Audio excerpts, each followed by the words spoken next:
хочу сказать благодарность, выделить всем вашему персоналу. Я себя намного стала чувствовать лучше. До того, как прийти вашим коллегам, я не могла ни двигаться, не могла ни сидеть. Мне очень сложно было.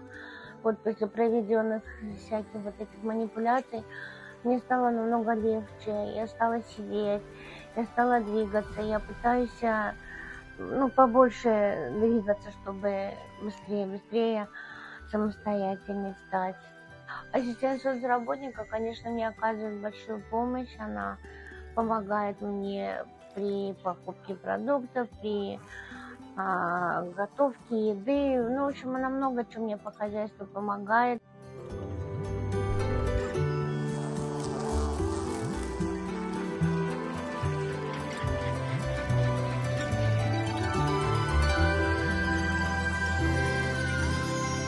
Olga Mixaylovna ko'p yillardan beri qandli diabet kasalligi bilan og'rib, davolanib kelib, davolanishiga qaramasdan qandli diabet o'z asoratini ko'rsatib, oyoqlarimdan amputatsiya bo'lishgan.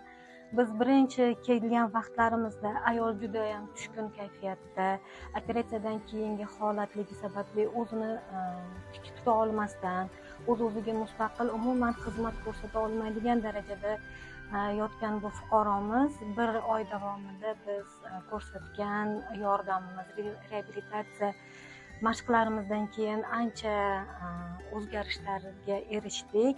Ayolimizda Bartel-Lawton shkalasi bo'yicha bitta amputatsiyadan oldin 57,5 ball bo'lgan. Ikkinchi oyoq amputatsiyasidan keyin biz qabul qilgan vaqtimizda 37,5 ball olgan ayolimiz hozirda qayta ballaganimizda shkala bo'yicha 39,7 holatga ko'tarilish sezildi.